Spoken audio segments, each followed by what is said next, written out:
afternoon, everybody, and welcome to another episode of Livelunch. We have lunch from the wonderful Bagel Man, and it is a really good bagel, actually. If you haven't eaten at Bagel Man, there's one in the Brighton station, there's one on Western Road. I'm sure there must be others around, but I highly recommend the bagels from Bagel Man. Is it Bagel Man or is it Bagelman? I was quite encouraged when Jeff came in and said Bagelman, which is a way I like to say it, but because I think it's wrong, because you say Bagel Man, it's a bit like Rag and Bone Man. So Rag and Bone, my son calls him Rag and Bone Man. What do you call it? He puts the emphasis on man. I'm like, yeah, Rag and Bone Man. But that's like saying Star Wars. Got the emphasis all wrong, right? Yeah. Batman. I have an accent, so never trust how I pronounce the word. What accent? Well, I have a special accent, which I'm proud of. Anyway, this Sunday we are alongside having our gift. Introduce, I guess? Oh, yes. Oh, come on. Yes. Sorry. We have the wonderful Matt Davis again, who leads our showroom location, and we have Sophie. Woo! Sophie Cox Hello, everyone. is one of the interns here at Emmanuel. Yep. And Sophie, tell us a little bit about yourself. Okay, yeah, so hi everyone, I'm Sophie. I'm an intern, as Joe said. I am an intern in youth and worship, so what that means is I'm involved with running the Friday night youth, the Sunday morning youth, and my worship role is just being involved in the worship teams that lead worship in our Sunday services. So yeah, that's what I do. Sophie, where did you live before you came to Brighton? I came from Milton Keynes. Milton Keynes. Yeah.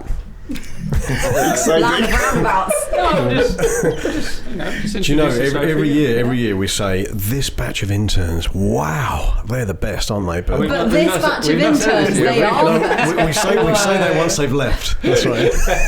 No, Sophie's I'll really... make sure to come back, I need to hear that. Sophie, like Joe Virgo, picks up on any mistakes in the reading video. Sorry. And she gets it. So I know if there's anything, I'll get a message from Sophie and from Joel about a mistake in the reading video. So thank you, Sophie, for ensuring that. You're welcome. They're very gracious. No, they're not. They're not gracious. They have this like smug swag about them. Like, yo, wrong. you're wrong. Yeah, wrong translation again. Did you know that in the ESV UK translation, words are different from the ESV? Actual words are different. Yeah. Actual words are different. I had to re-record one of the reading videos because there was one word, but the difference between the ESV and the ESV UK. Fun fact for you guys. You use the UK one? Yeah. Oh, ESV UK. Okay. Not just the ESV. Anyone check the theology on that? Or is it all that's a good question. Different words? That's a very good question. Anyway, I'm sure you all tuned in to hear about the right one. Bible translations.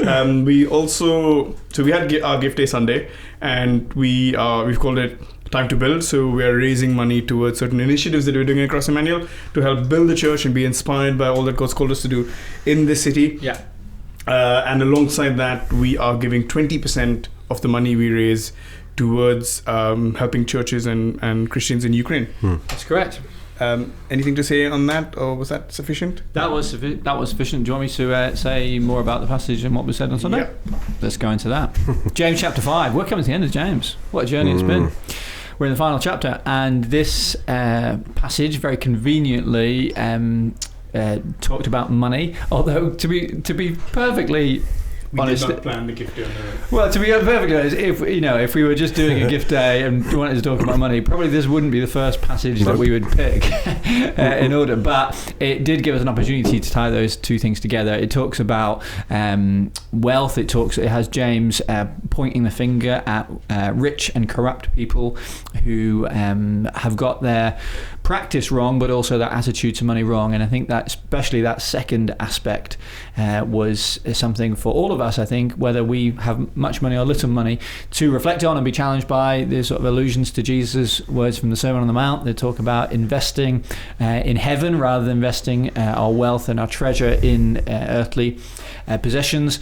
And so that's a challenge for us. And so I use that to bring that exhortation to give and to invest in the kingdom and think with an eternal mindset. And these things that we are giving into in terms of time to build are very much with that focus. We want to train leaders to plant churches. We want to send young people on to New Day and 20s and students to Clear Vision, so to give them a desire to follow Jesus and share the gospel with people. And lots of things like that. And our church weekend next year as well, we want to have a post-pandemic church that is strong and flourishing, and see many people come to Jesus in the next years to come. So that's what Time to Build is all about.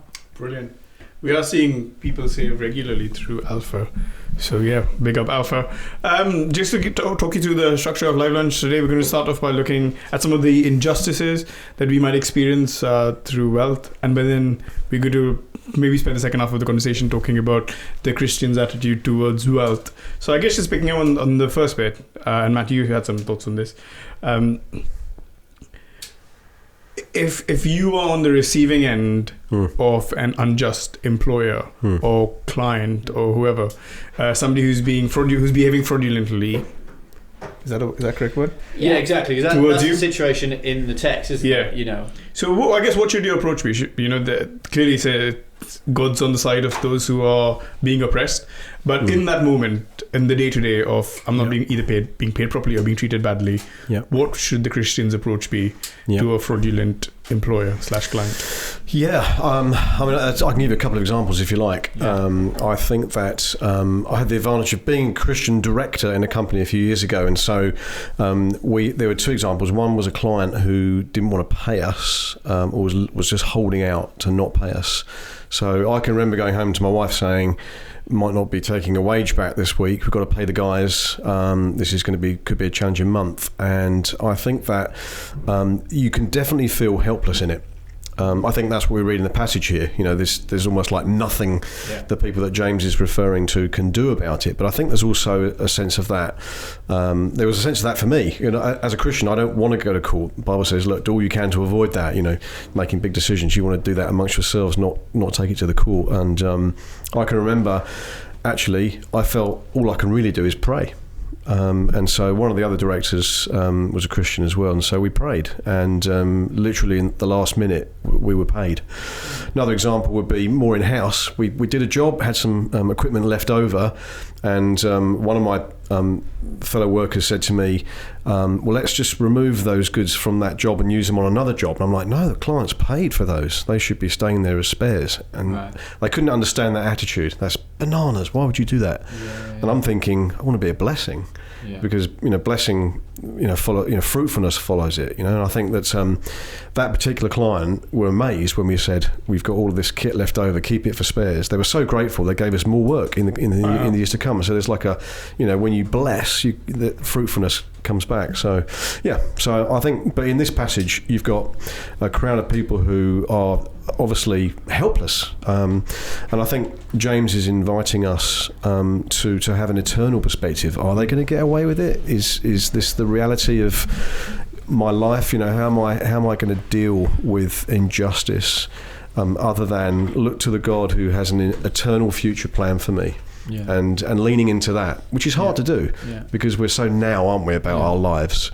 So I think I agree with that. I think I'd probably say as well, passages like this and many other passages in the Bible help us when we are in a situation of being on the receiving end of injustice, and help us to and when we can't do anything, and the fact that God is in control of situations, and actually Jesus does say turn the other cheek, and so there is a sense in which that the path of the Christian will involve actually being a victim of injustice sometimes, but actually we don't have to retaliate, or we don't have to let that affect us because our peace is in God and that sort of thing. Having said that, I would also say that doesn't mean necessarily that it's always right to do nothing. For a Christian to stand up for what is right and even call out injustice, or even when it's them that is the victim in the situation, I still think that's right. Like, God does love justice. I think you can do that in a way that is respectful to people, in a way that is gracious, but still holding on to truth. I can imagine people in situations that, work situations perhaps, where they know that stuff that's not right is going on, and they might think, oh well, I'm the victim here, should I say anything, or should I just keep it in? I think there is times it's difficult to know exactly what to say without a specific situation, but I think there is times to speak out and say, no, that's not right, and not put up with injustice, but I think the manner in that you do that is important as well. Yeah. So just because these people in this passage are in one sense learning to live with injustice, I don't think that means for Christians always have to just live with injustice. We're also meant to bring justice to situations that are unjust as well. I really love how working through a passage like this evokes something in us, because being an image bearer of God, I'm wired to feel injustice. It's wired in me, isn't it? And it's wired in you, and that's because we're made in the image of God. God hates injustice as much as we do. We identify it, don't we, quite easily. I identify it in my four walls at home, as do my kids. They're good as far you just. I don't have to teach them about injustice. It comes very naturally to them. That's right. Yeah.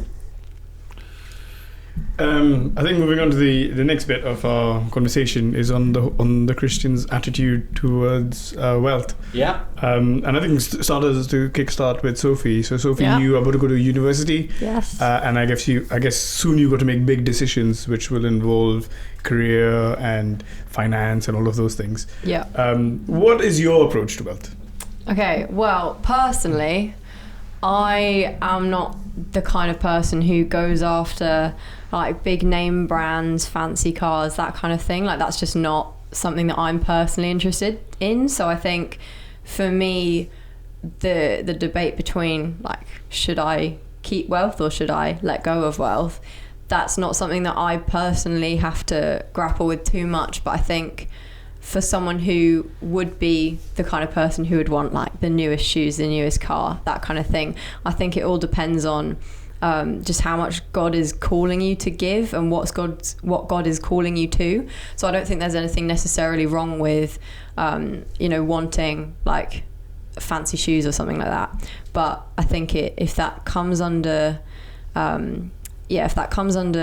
like God, that's okay. But if it's taking the place of God, or if it's drawing your money away from what you may potentially be giving, then I think that's something that you kind of need to look into and pray into.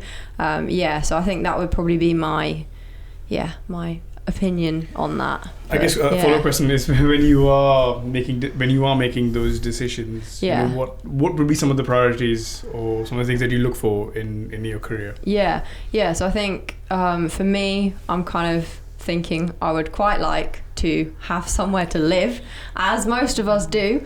So I think for me, like rent is going to be a big one that I will obviously have to put money towards, like rent, food, just kind of your basic needs and having enough to just be comfortable.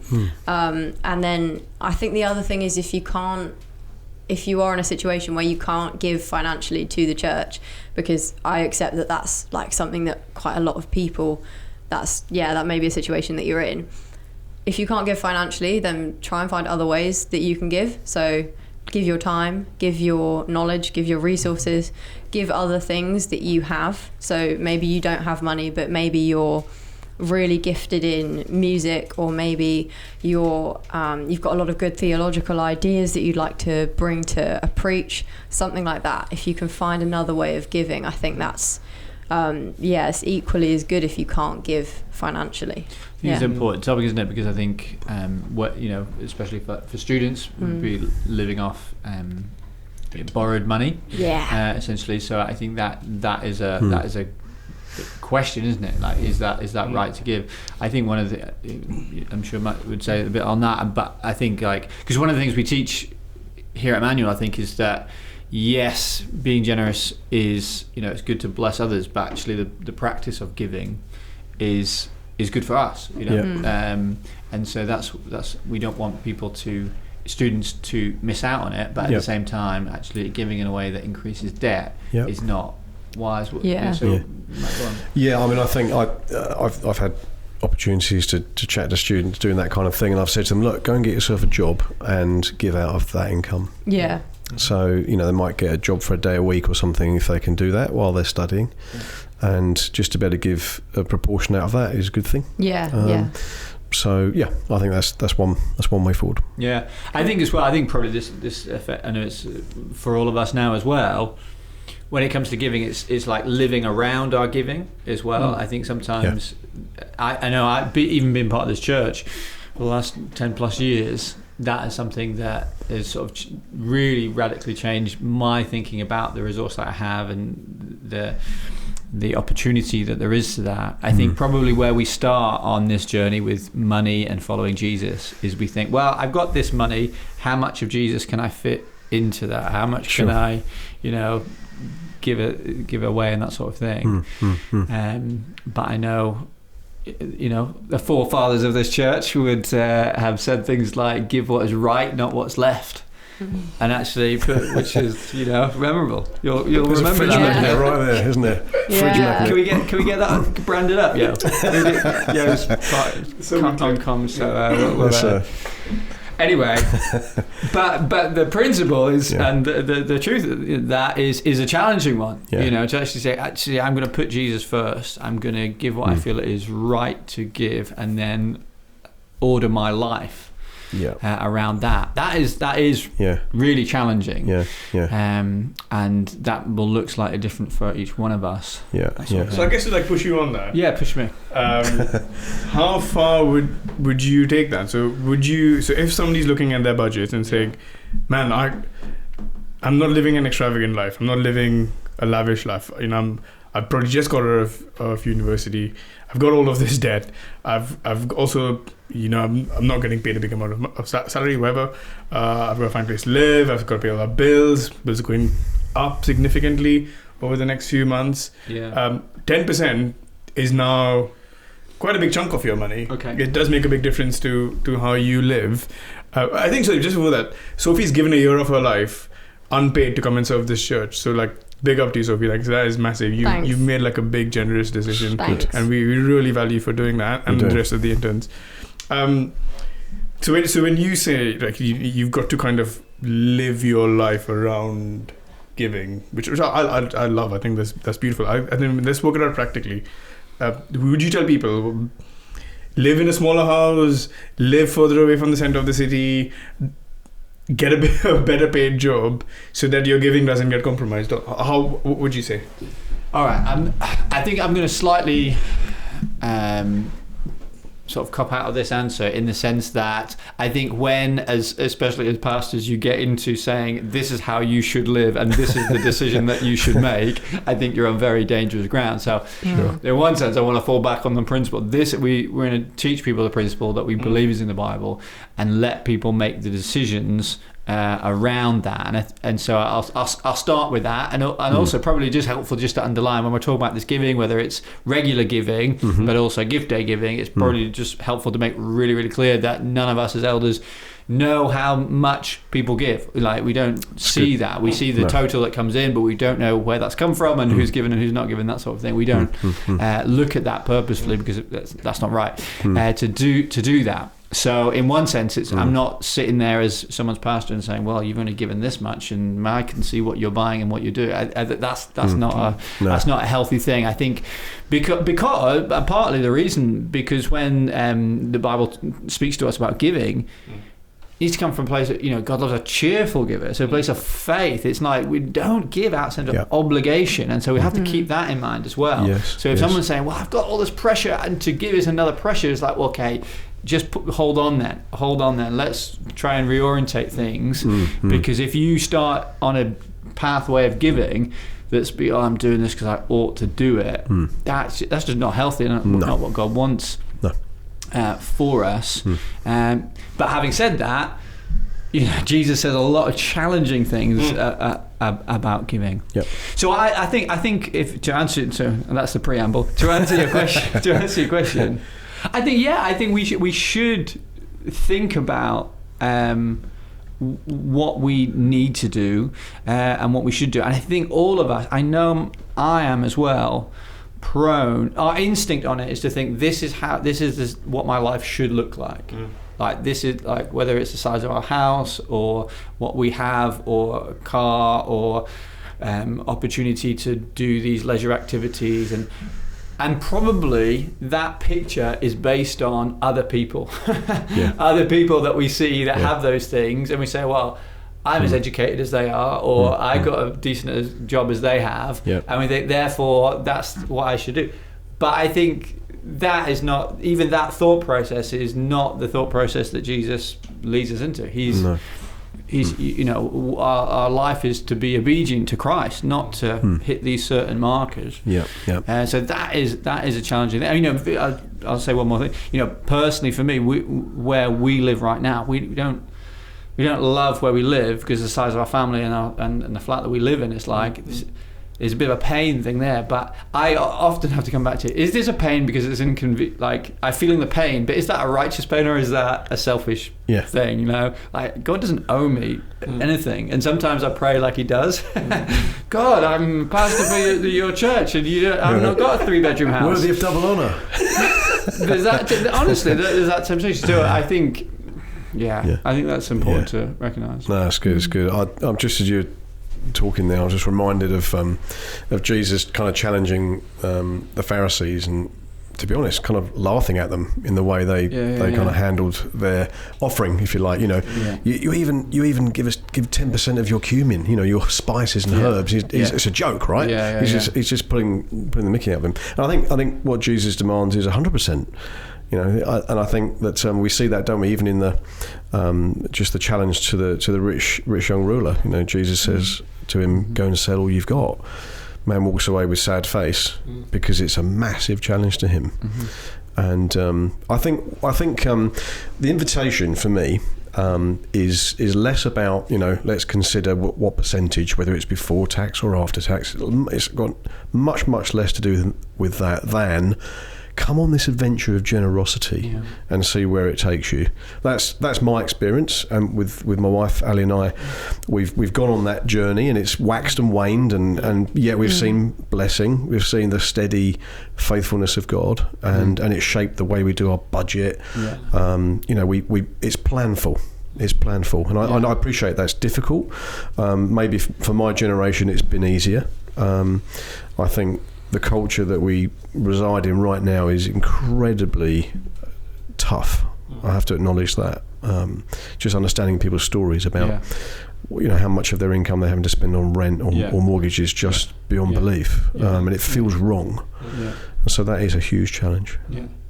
I think I would also say, you know, when someone's saying how much should I give, that sort of thing, it's like, questions I would ask is, are you being a good steward of everything you have? As in, like, are you? I think, you know, you mentioned about budgeting there. That's like God gives us resource to steward, and so we have to look after all of it. So even in our spending, I think we should recognise that. And God blessed us with things to enjoy. Like, let's make sure we say that as well. Like, we shouldn't feel guilty about having anything. Like, God has given it to us. It's a gift. It's a blessing. So we don't need to feel guilty about it. So I'd say, are you being a good steward? Because sometimes people think, well, I can't give, but that's partly because they've not stewarding what they have well. They're being frivolous with it, or just they're paying too much on certain stuff that they don't need to, and they're not being wise about the decisions that they're making. And so I think for a Christian, to be a good steward of what you have is a starting place. But then also on the giving question, I think a question would be, is your giving stretching you? Are you giving to a point that actually requires faith? That God will provide? I think that's a good question. And sometimes even with our, you know, for me and my wife and our standing order, so often we don't think about it. But then sometimes I do think about it and I think, no, actually that is a huge sacrifice. You know, if we that 10% or whatever that we give, like if over the last 10 years we hadn't given that, where we would be now. I have to think about that. I mean, don't freak out. No, it's like, no, that is a joy. That is a step of faith. I can't get to the next step on the housing ladder. I've got to ask for God to provide that. My giving has led me to a place of, in the natural, where I want to provide for my family, is somewhere that God has to provide. God has to do something quite miraculous, and we're trusting Him and praying for that. That's right. So is the way you're using money ending you up in a place of faith? God's got to come through. God, you know. Yeah. I think that's a healthy but uncomfortable sometimes place to be. Just a real quick one. Just a quick shout out to those of you that might have kids, young kids. Let me encourage you to start getting them to think about their money really, really early on. So we do a thing with our kids where they've got 3 pots: give, save, spend. So straight away they're in the process of thinking, here's my pocket money. I've got 3 pots. How am I going to divide it up? And it just it feels very simple, but it's a starting point, and it will stick with them forever, I trust. Do they? Sorry. I mean, don't feel free not to answer this, but would you also encourage them to give to the church as part of that, so that the whole principle of giving to the church is put to them from a young age? So they're giving pots. They empty them into the buckets. Wow. In the gift days. Wow. That's the joy for me, and I can see there's anguish for them. But no, it's starting something in them. It's starting something in them. So that's what we do. I guess these verses are the reason we want to be generous and have the right attitude towards money, because if we get it wrong, this is where we end up. Because I think as soon as you start in some ways, if you start having a really selfish view of your money and the way it serves you, and even I dare say to your family, it's quite easy to start going into fraudulent methods of making the money or keeping the money or just doing, just like pushing the boat a little bit here and there. Side hustle. And then really ending up being somebody who is, you get so blinded by your love for money, really. And you don't want to be on this side of the fence, being an enemy of God and somebody who God is really angry with. And you can see how, even though sometimes living it by faith and trusting God doesn't work according to our timings, and which is appropriate, but it can also lead to moments where we've got to read those verses in Psalms where it says, "Speak to your heart and your spirit, and do not be afraid, because I'm feeling afraid right now." And I think it's just good. And I think, again, even reading Hudson Taylor's biography at the moment, just the way he trusted God, it was difficult, and he went through hardship, but God was there, and just so many things that we could keep talking, but our time has come to an end. Sure. Unless any closing thoughts with anybody. Sophie? Quick one. Yeah. So you were just talking about giving so that we don't end up on this the wrong side of God. I think the other thing just to think about is that we are giving as a reflection of what God's given to us. So God's given us this amazing gift of salvation, and actually we're giving in generosity. We're giving back to the church. We're giving back to what He's given us. So I think that's just another thing to work into your attitude and your plan for giving. Is why are you giving? You're giving because He's given to us first. Yeah, brilliant. That's my final thoughts. You ate your bagel there, well done. Thank you. Sophie, thanks so much for joining us. Matt, thank you for joining us. Next week we have Joel Virgo preaching, but Joel's still staying away from Livelunch. Please, down on Joel. Please message him. Please message Joel, Slack him, Instagram him, tweet him. All 5 of you who watch Livelunch say, Joel, we miss you. We want you back. But Joel's preaching next week. Always welcome. We are in Patience and Suffering. Ouch. Wow. Another Cheery James theme. You're not going to want to miss out on that. Thank you so much for joining us for Livelunch. We will see you next week. See ya. Bye.